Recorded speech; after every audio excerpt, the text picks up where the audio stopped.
ये वोल्वो का air reducer, ये जाने से ट्रांसमिशन का मैसेज आने चालू हो जाता है।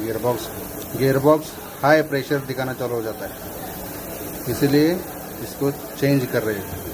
ये देखो दोस्तों, ये यहाँ पे रहता है ये एयर टैंक।